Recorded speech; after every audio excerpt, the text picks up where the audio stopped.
Olá amigos, eu sou Dalto Vieira, analista de investimentos. Neste vídeo vai ser um vídeo especial onde eu vou mostrar o desempenho histórico aí do Ibovespa nos últimos 21 anos, falando isso mês a mês. Aqui eu vou apresentar todas essas informações que estão aqui na tela, mas antes de começar, eu peço aí a gentileza para que você se inscreva gratuitamente aqui no canal. Aqui na parte inferior direita do seu vídeo tem aí uma imagem inscreva-se, que você passando o mouse em cima dela vai aparecer a opção de se inscrever gratuitamente no canal.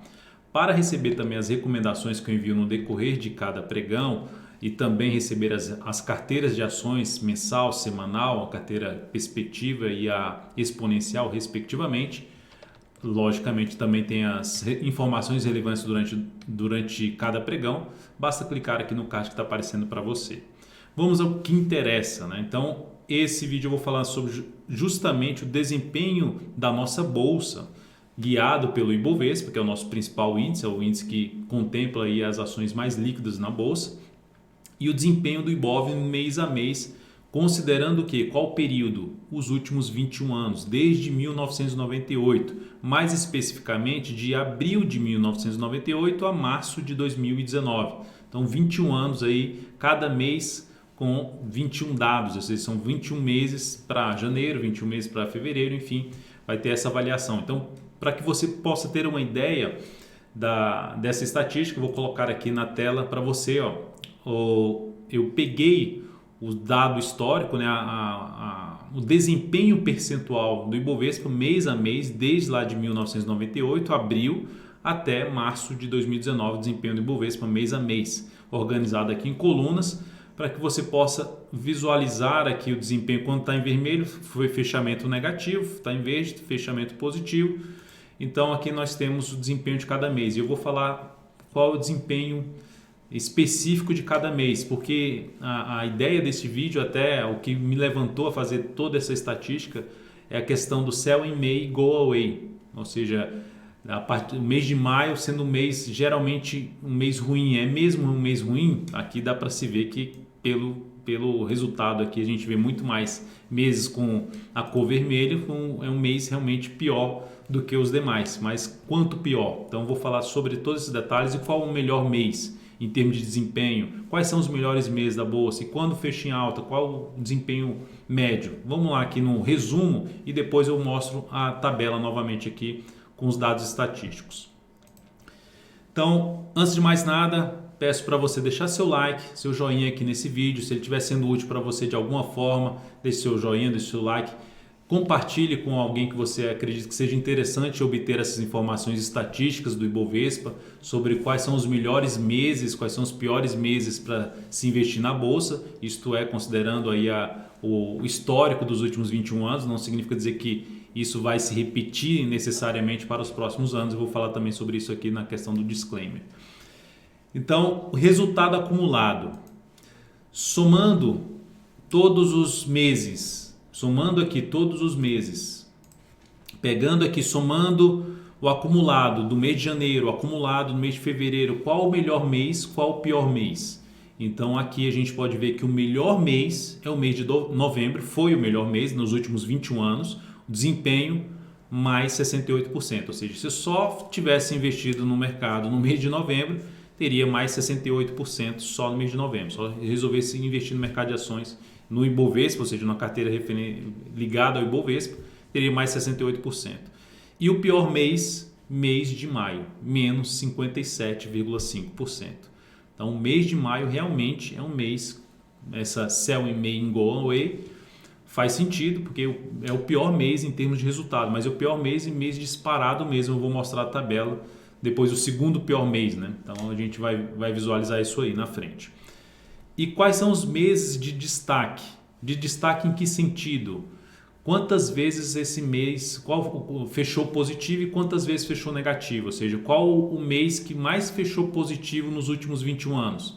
O mês de outubro. Então o mês de outubro fechou 16 dos 21 anos, nos últimos 21 anos, 16 anos fecharam no azul ou no verde aqui, 76,2%, representando 76,2% das vezes o mês de outubro fecha de forma positiva.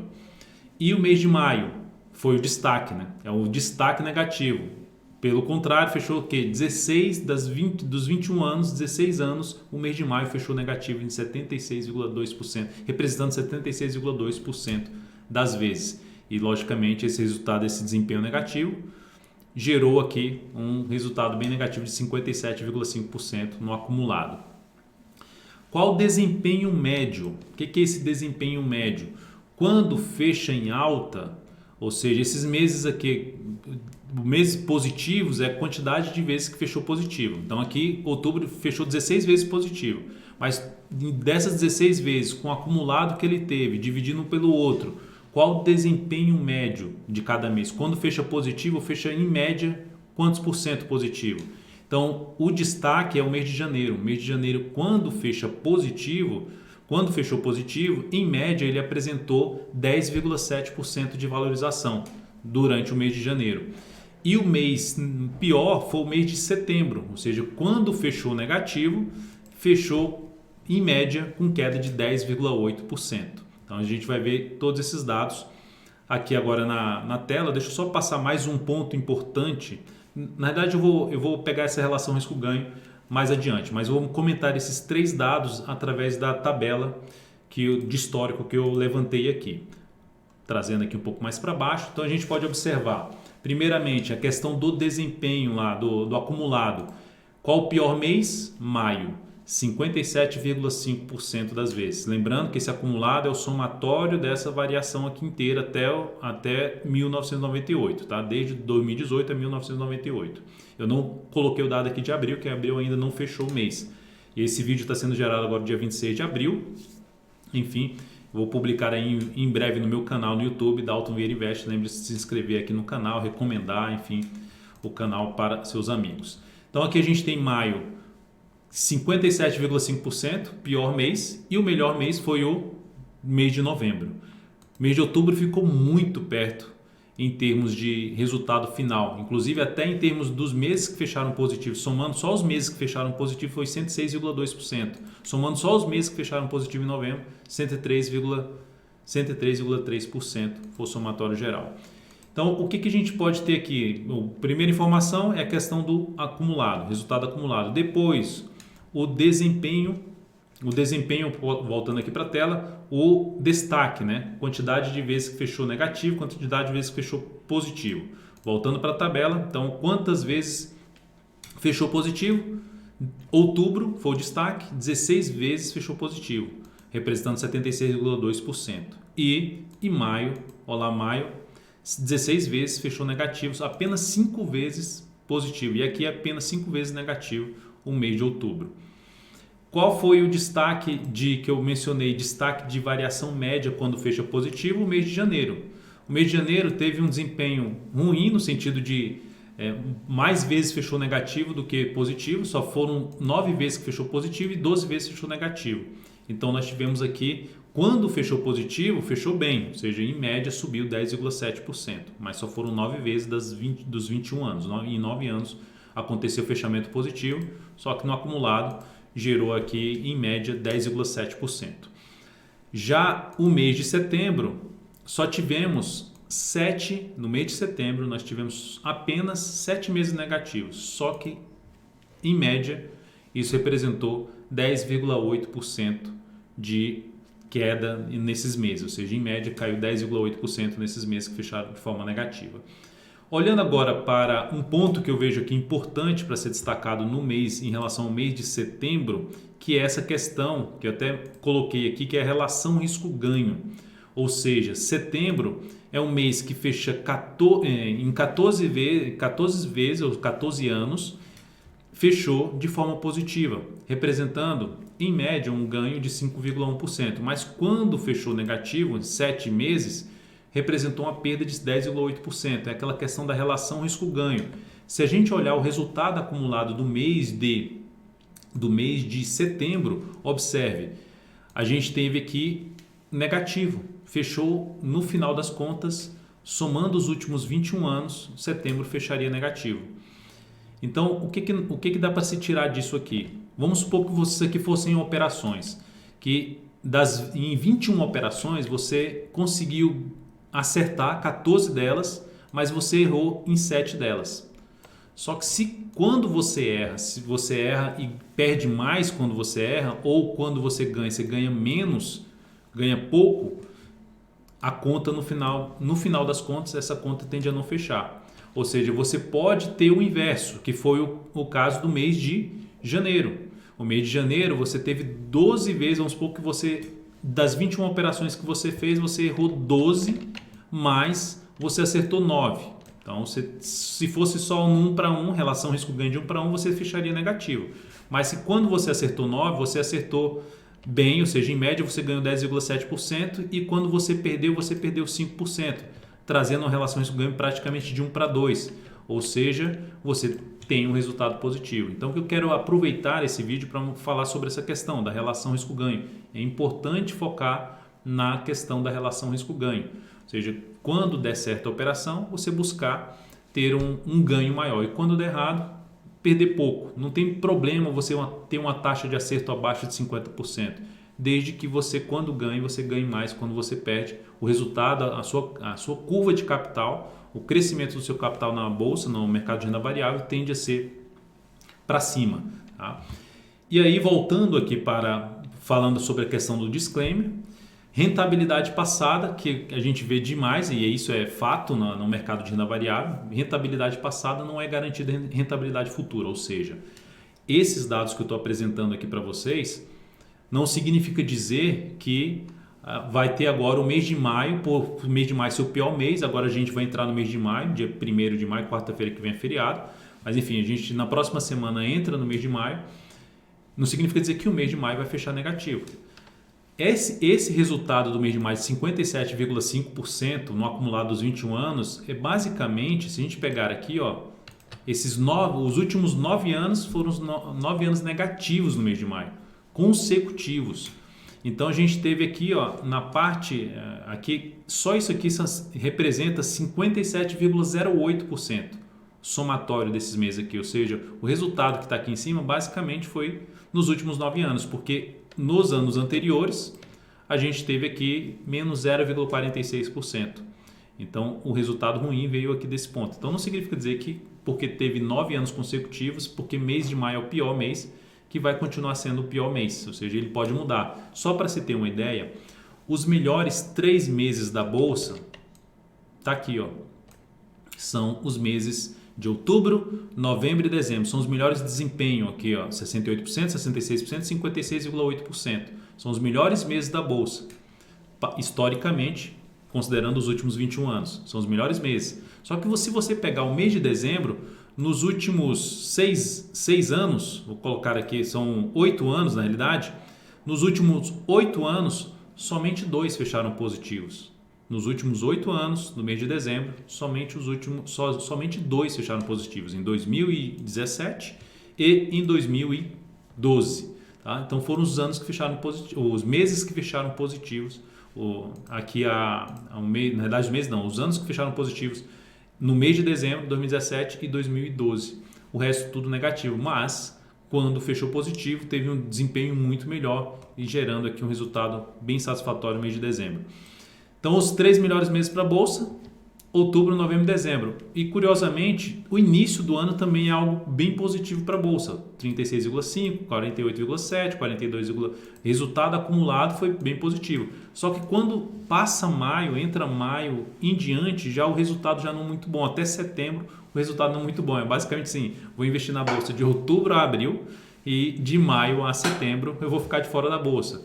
Julho ainda pode ser um mês bom, mas observe que mesmo ele sendo bom, ele é o pior mês, é o mês menos positivo, vamos dizer assim. Menos positivo de todos os meses que fecharam positivo, ou seja, no acumulado. Julho foi o mês mais fraco dos meses positivos. Então, nós temos aqui uma estatística bem interessante para, enfim, ser usada de diversas formas a bolsa. Lembrando sempre que rentabilidade passada não é garantia de rentabilidade futura. Eu já mostrei aqui um exemplo, ou seja, eu tinha aqui um histórico basicamente de 12 anos consecutivos que o mês de dezembro fechava positivo.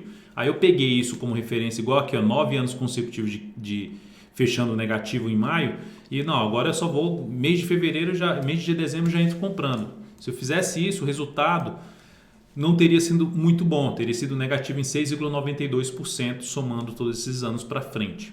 Tá? Então, só para ficar claro, essa questão da rentabilidade passada não é garantida de rentabilidade futura, mas é uma informação extremamente interessante entender esse histórico aqui do Ibovespa.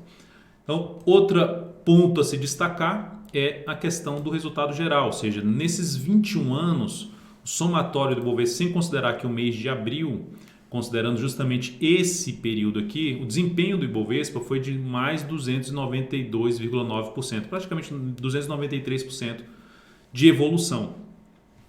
E as recomendações que eu envio aqui, que eu até comentei, se você desejar receber as recomendações no seu celular, no seu desktop, você pode seguir aí aqui um card que está aqui aparecendo no canto superior direito do seu vídeo, tem aí a opção de você seguir as recomendações, receber as carteiras de ações, enfim. Eu tive desempenho aqui de mais 667%, a curva de capital mais 667%. Aqui é uma curva, logicamente, considerando um acúmulo de capital, ou seja, quanto mais capital você tem, mais você vai alocando capital nos ativos, você vai distribuindo capital nos ativos, ou seja, você vai tendo um crescimento um pouco mais exponencial. Então aqui, mesmo que fosse um crescimento aritmético, ou seja, nominal igual ao que está aqui no Ibovespa, seria na faixa dos 450%, 450%. Então nós temos aqui, isso aqui eu estou falando de um Ibovespa em 21 anos, 293%, vou botar 300% em 21 anos. Aqui a gente está falando de menos de 9 anos, que eu comecei com essas recomendações em agosto de 2010, a registrar todas as minhas recomendações e inclusive em todas as recomendações falar quando se perde e quando se ganha, independente se eu tenho uma sequência de operações negativas ou de operações positivas, sempre exibindo mesmo os resultados, sempre quando é positivo ou negativo, não importa, vai ser sempre exibido e vai continuar sendo dessa forma, de forma transparente. E o que eu quero dizer com isso? Eu estou me destacando aqui? Não é questão de se destacando. O que eu quero sintetizar com isso é que é possível ter um desempenho bom desde que você tenha uma gestão ativa, tenha um desempenho bom no mercado de renda variável, desde que você tenha, primeiramente, invista em aprendizado. Aqui no canal tem muito conteúdo de aprendizado, eu tenho também inclusive curso online que você pode explorar, curso online completo de análise técnica. Mas importante se preparar e ter uma gestão ativa sobre seus investimentos no mercado de ações. Ou seja, você pode, como a gente pôde observar aqui, você pode em alguns momentos ficar de fora ou uma exposição menor na bolsa em determinados períodos. Logicamente que dentro de uma avaliação ou na parte fundamentalista ou na parte técnica, no meu caso a minha especialidade é análise técnica, todas as recomendações são baseadas em análise técnica sem olhar nada na questão de fundamentos. Mas independente, não estou falando que a análise técnica é melhor do que a análise fundamentalista, independente do que você usa.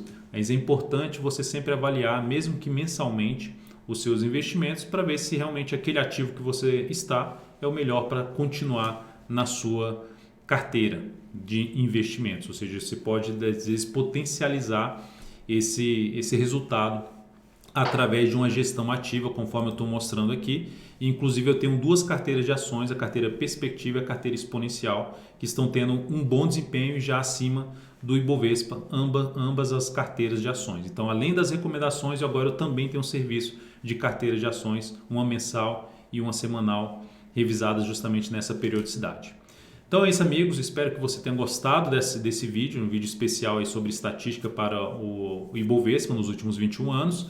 Dê um like, dê um joinha, indica aí para o seu amigo, recomende o canal. Um grande abraço e até o próximo vídeo.